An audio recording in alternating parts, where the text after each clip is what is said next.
Good afternoon, Southwest Florida. Welcome to the Larry Timko Show on 1070 NBC Sports, broadcasting live from our Harbor Nissan studios. Phone lines are open at 941-206-1070 if you're listening on your iHeartRadio app, the number one downloaded app in the world, or if you're listening online at 1070NBCSports.com. Feel free to give us a call at 800-668-1070. Bill Siebert will be joining us here very shortly as we talk a little NBA basketball, recap the draft. Lots of stuff going on this weekend, too, I want to remind you about. Of course, 417 Southern Speedway will be having their final race of the season tomorrow before they shut down for the summer and kick it up back fall. And, of course, performing at Visani's all weekend long. Awesome, talented, very funny, once-in-a-lifetime opportunity to see Jamie Kennedy performing at Visani's Comedy Theater. 2 shows tomorrow. Definitely check that out at Visani.net. Make your reservations by calling 941-629-9191. And Jamie Kennedy and Eric Andreas from Visani's should be joining us here very shortly live in studio. I don't know how much sports we're going to get to, so I'm trying to get to the NBA draft as much as I possibly can right now. Bill Siebert on his way right now. He'll be talking with us as well. Let's start things off with the Philadelphia 76ers. If you're a fan, you've got to be excited about what the Sixers are putting on the court next season. It started with the emergence of Joel Embiid before he got hurt last year, and Dario Saric.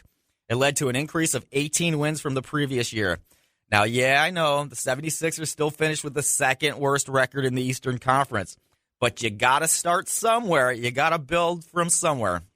And I think the 76ers are doing a pretty good job of that. Due to their increase in wins, they ended up with the 3rd pick in this year's draft. They ultimately decided to move that pick and likely a future lottery selection to the Boston Celtics for the number 1 pick in the draft. Without hesitation, Philly picked up former Washington point guard Markelle Fultz. Not only was this the right move for the 76ers, but it gives them a true scoring threat in the backcourt to go with a front court of Saric and Embiid, and, of course, last year's number 1 overall pick, Ben Simmons. Remember, he didn't play a single minute last year because of injury. Fultz put up 23.2 points, 5.7 rebounds, and 5.9 assists per game last year.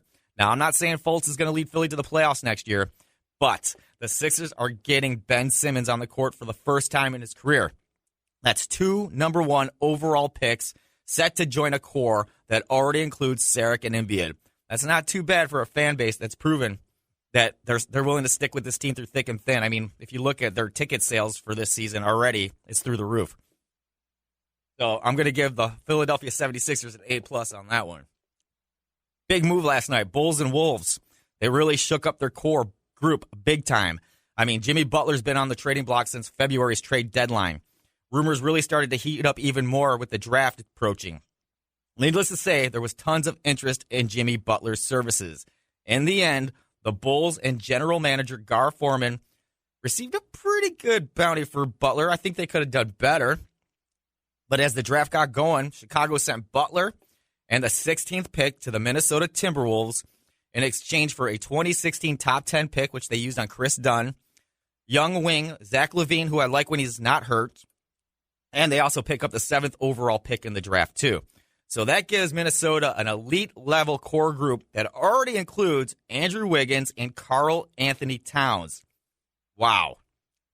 For the Wolves, it was a move that the team definitely needed to make in order to take that next step to playoff contention out west. Not only this, but Minnesota picked up a skilled project at center in the form of Justin Patton with the 16th pick. That's a nice, deep bench option to have as the team continues to build its depth around these youngsters.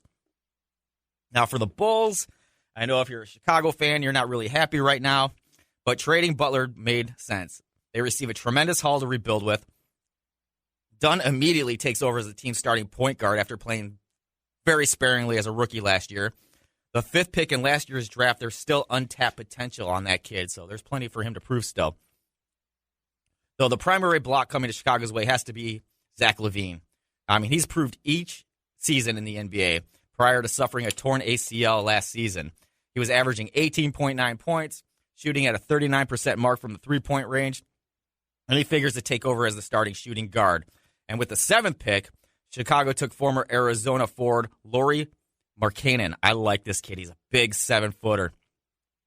He was a freshman with the Wildcats last season, averaged 15.6 points, 7.2 rebounds, and he shot at a 49% clip from the field. And even at 7 feet, Markkanen projects as a stretch forward at the next level. Wow. 7-foot forward. Wow. That's pretty impressive. The deal also places into question the future of Dwayne Wade, too.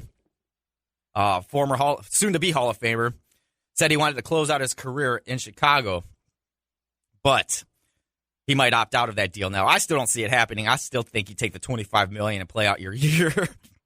So we'll see what happens in Chicago, but great move by Minnesota, so they get an A on that. For the Bulls, I'm going to give them a C+, because you don't know what Zach LaVine brings to the table. Is he going to be all right? Is he going to be hurt? We don't know. The Mavericks got their point guard, linked to Ricky Rubio and others leading up to the draft. Dallas decided on former North Carolina State point guard Dennis Smith Jr. to man the position moving forward. The Mavericks took the Wolfpack alum number 9 overall last night, which could signal that Dallas itself has decided rebuilding an aging roster might make the most sense.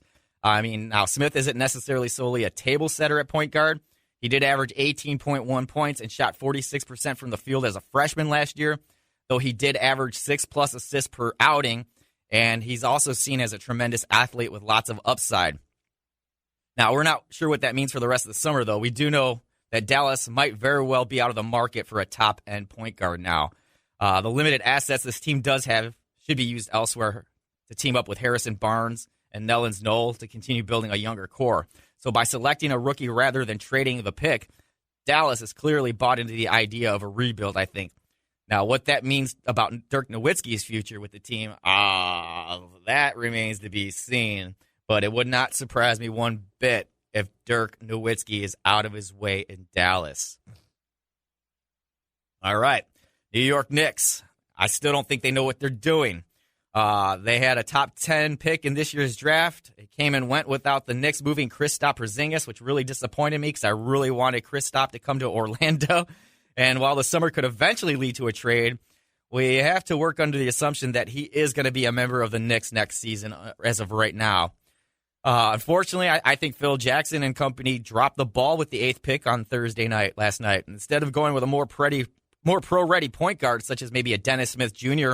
or a shooting guard like Malik Monk, New York picked up a project in Frank Ntilikina. He played in the French Pro A League last year, and he didn't perform really well, according to ESPN's Kevin Payton. He projects this high largely because of how his performance is regressed to the mean as well as his youth. I don't know what that means. Regressed to the mean? I don't know. That doesn't sound promising, though. Sure, he could eventually become an all-star at the NBA level. It just seems that the Knicks could have done a lot more with this pick. And I think it's just another case of Phil Jackson struggling to do much in his role as team president. We'll have to see how the summer plays out before I can criticize him even more. But the fact that you basically tried to run Carmelo Anthony out of town, now you're trying to move Kristaps Porzingis, who I think would be, if he was in the draft yesterday, he would have been the number 1 pick in the draft. And I really think that they could have moved him. Now, I heard there was rumors that Kristaps Porzingis was going to go to the Celtics for the number 3 pick in the draft, but Danny Ainge shot that down. He also for Jimmy Butler, too, shot that down, too. I don't believe that at all. Jimmy Butler or Kristaps Porzingis is worth way more than the 3rd pick in the draft, which was what, Josh Jackson? So I'm not buying those rumors at all. I think Phil Jackson was asking for a big haul for Kristaps Porzingis. And wouldn't you? I want at least 2 number 1s for him and possibly a number 1 pick next year, too. I don't know. We'll see what happens. I still kind of want him to come to Orlando. We'll see what happens, though. And again, it's never too young for the NBA. That's another thing, too. A lot of freshmen were drafted last night. I think it was a record, right? I think the NBA might have to do something, but do you believe Markelle Fultz, Lonzo Ball, Jason Tatum are not ready to play pro basketball? They all came out after 1 year in college. Imagine if the NFL started doing that. They make you do 2 years.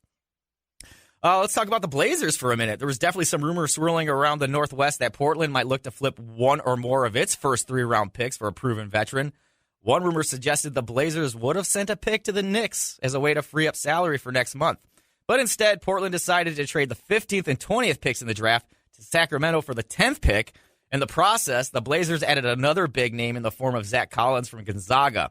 I mean, here's a guy that wasn't even a full-time starter in his one season with Gonzaga, so I don't know how this is going to help Portland compete in the Western Conference moving forward.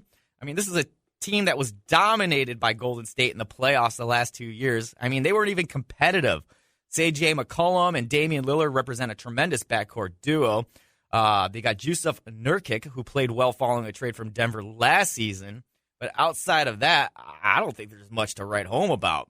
Blazers supporting cast is kind of overpaid. They really kind of underperformed. I think Portland could have used one or two of those picks to make a strong move for a veteran and some salary relief. Instead, the team did no better than when the draft started. So I don't think the Trailblazers did anything to improve their team.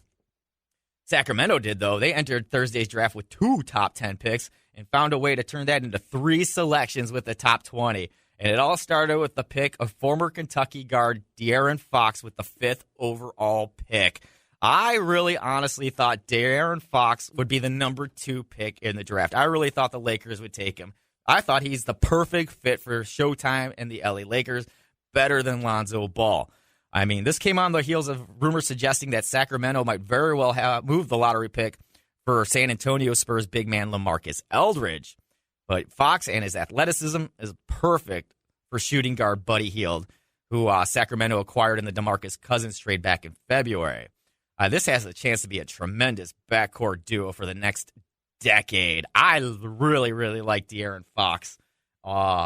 Yes, big time. The Knicks should have traded up for him. But thinking long term, the Kings then picked up North Carolina wing Justin Jackson with the 15th selection. Jackson is 6'8", projects as a true small forward in the NBA, put up 18.3 points, shot 37% from the field on route to earning ACC Player of the Year honors last year. Sacramento then added a third lottery talent in Duke's Harry Giles with the 20th pick, who they got from Portland. That's a lot more of a projection pick in Giles than the other 2 picks, but he was among the top recruits in the nation last year. So at the very least, there's some young talent team up with Willie Cauley-Stein inside following the trade of DeMarcus Cousins. Hey, Bill, how's it going? Hey, what's up? Is that working?